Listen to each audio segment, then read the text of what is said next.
Good evening, royal friends. I'm the author and breast cancer survivor, Princess Diane von Brauness-Fried.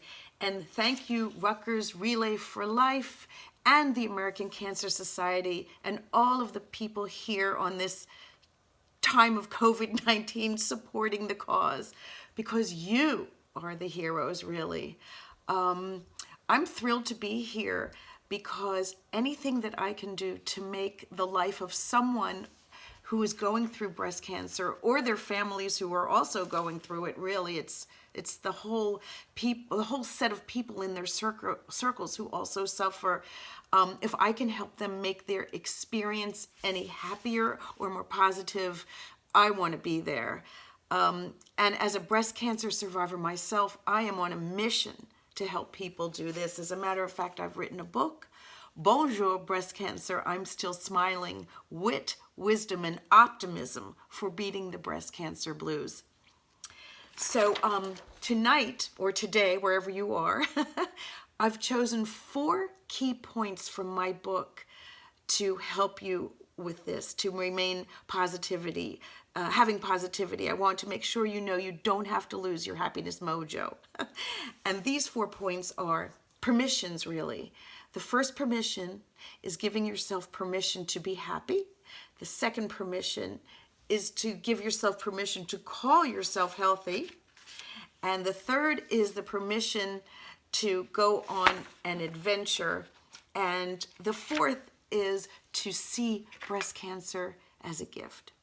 So first, I'd like to start with a story that was not funny at the time, and it gives you a tiny bit of background, but it's funny now. And a little bit more background about me. I'm also a lawyer, but I've turned a screenwriter and a writer of musicals. I'm also an opera singer, and I love French bulldogs. And I'm also a mother and a wife, so it's not necessarily in that order. So I had recently weathered my double mastectomy. As a matter of fact, I had just gotten home from the hospital, and on my chest were 2 cantaloupes, used to be, let's just say that delicately. I now had 2 fried eggs, and fried eggs are flat, as we know. I was knee-deep in chemo treatments. I was hairless. I didn't have my long mane of hair. I looked like Bruce Willis. I used to give the illusion to Elmer Fudd, but I realized that many people didn't know who that was. And I was struggling with issues of survival. I was struggling with issues of image and sexuality. And I wondered, would I ever be happy again? Because I am basically a happy person, and I always wondered, am I going to get robbed of this basic, essential nature that I have? And one day a friend came to visit, and she grabbed my hand, and she looked at me, and she said, you know, I can still tell that you're not a boy. You know this phrase that Nietzsche said, that which does not kill me makes me stronger? Well, that applied right then and there. But you know something? It did make me stronger, and it led to an important insight, because everything in front of you is your teacher. And that insight is, I will always be me. No one will ever take away me. Nothing will ever take away me unless I say so. Not my attitude, not my positivity, and not my happiness. And that's true for you too. So let's take these 4 permissions one by one. And please note, even though I am a princess, and princesses do have special magical powers, I am not a doctor or a medical person or specialist or therapist in any way, shape, or form. If you do think you need some help, please make sure to get it. So, key 1, permission 1, give yourself permission to be happy. After my diagnosis of breast cancer, I was so fearful and so unhappy. I mean, how does a person handle this? I basically didn't know where to put my mind. And then I had an epiphany. I heard the words deep down inside. If I let cancer steal my joy, then I have died while I'm still alive. And I didn't want to die while I'm still alive. So if I let cancer steal my joy, that's exactly what would have happened. But you know that inner chatter that goes on inside your mind, they call it the monkey mind. Well, that inner chatter always ends up coming to you when you have to learn ways to silence it by replacing it with something not chattery negative. Because the inner chatter was saying, how could I possibly be happy now? I'm battling breast cancer. And it's acting like the sisterhood of the traveling pants. It had gotten into a few of my lymph nodes. And that was really scary. So then I thought, I'll tell you how I'm going to be happy now. I'm going to give myself permission to be happy. I told myself, as long as I'm still alive, I'm allowed to be happy. Okay, that's a big deal, the permission part. But then my negative chatter kept on going again. And this is a very important point. I asked myself, how can I still be happy if they can't guarantee me that I will be cured? And then it dawned on me that I am asking the doctors and the universe for something that nobody has, because nobody's got a guarantee. And certainly in these days that we have right now during this quarantine, we're all frightened because this COVID-19 is a scary thing that no one can seem to touch, but it just keeps growing and moving and nobody knows where it is. Nobody's got a guarantee, but guess what we do have a guarantee of now? We have today. And we have anyone with breast cancer, even if the diagnosis isn't wonderful, and my diagnosis is very good, we don't have a guarantee. And so that means we have no less than anybody else, the present. And that's a very, very important lesson. Remember that. You have today, and that's all anybody has. That is a huge gift. Okay, key number 2, permission number 2. Give yourself permission to call yourself healthy. I had always been a very healthy person. Of course, I get the knocks that everyone else gets, but nothing continually major until this hit me. And then I would go to the doctors, various doctors, and they would say, so how's your health? And I would want to say what I used to say. I feel I'm great, I'm fine. But I felt like a fraud. Like, how can I say that? How can I say I'm great and I'm fine? I'm battling breast cancer.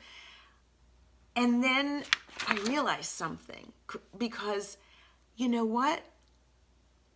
I am allowed to call myself healthy, because here's the deal. When I was, before all the diagnoses happened, if I got a cold, I didn't think of myself as a sick princess. I was a healthy princess who happened to have a cold and a wad of tissues stuffed up her nose.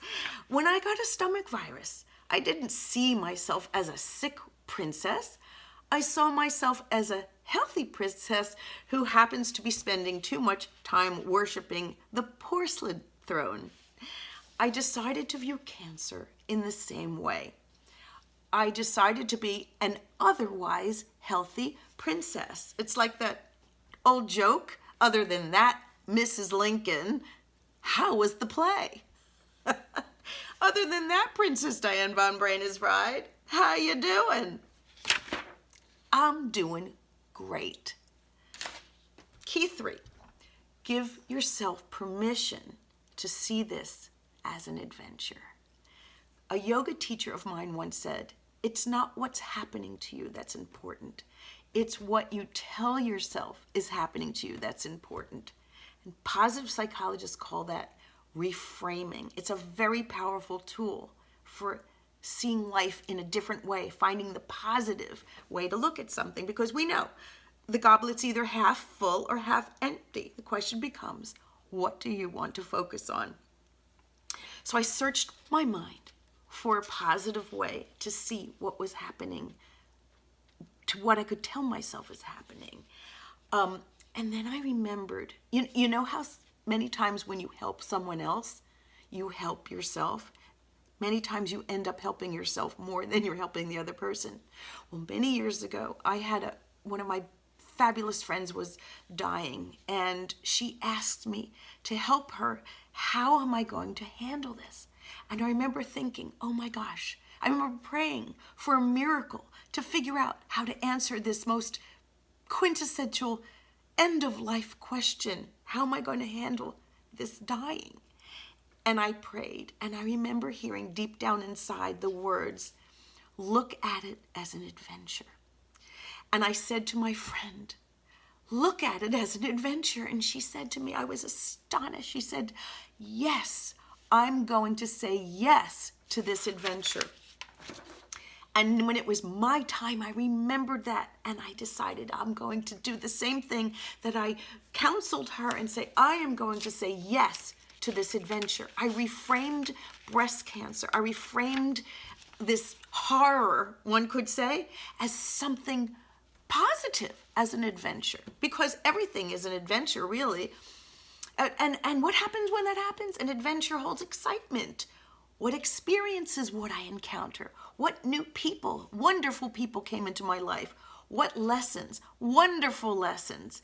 And you know what? What spiritual transformations might I go through? Reframing breast cancer as an adventure instead of a curse shifted my mindset from victim to victor. And you're going to shift from victim to victor. So here's key number 4. Permission to see breast cancer as a gift. And it is a gift in so many ways. Here are some of the gifts that I've experienced. The gift of helping other patients and their family and other survivors reframe their experience in a positive way. The gift of having inspiration to write a book, Bonjour Breast Cancer, I'm Still Smiling, wit, wisdom, and optimism for beating the breast cancer blues. That's a gift because I get to help other people, which is a huge, huge way to make yourself feel better, helping other people. The gift of showing my kids and friends and people in my circles, and you too, you're in my circles, that when a trauma hits, you don't have to fall apart. You can fall apart for a little bit, but you'll be able to rise. You'll be able to find ways to anchor yourself and find positive things. That's a huge gift because you know what?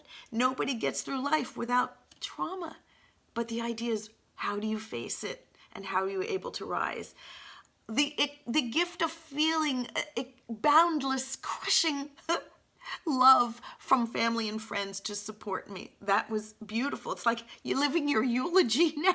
You know, people coming and actually telling you how they feel in such a poignant, heartfelt way.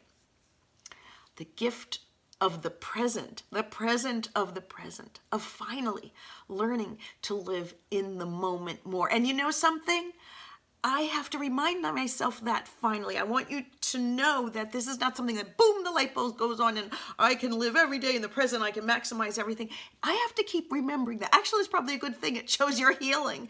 But it's something you have to remind yourself. All these things are things you have to work on. They're actually psychological happiness habits. I talk about a lot of that in my book and also on my website, princessdianevonbrainesfried.com. I don't want you to think after today I leave you, you can find me. So the gift of learning the depth and breadth of my resilience, that is key. The resilience part, because no matter what comes my way and no matter what comes your way, because you're learning these tools today, you're going to deal. And if this brain is fried, Princess can do it, you can too. So in conclusion, my royal friends, I bid you adieu. I want to say again the 4 permissions that we learned today. Permission to be happy, permission to call yourself healthy, permission to see this as an adventure, and permission to see your circumstances as a gift. It's been such a pleasure to serve you today. Thank you again to Rutgers, Relay for Life, and the American Cancer Society for having me here today. And may blessings rain down on you. And as Princess Diane von Brainesfried, I order you to live your royally happy life. Mwah.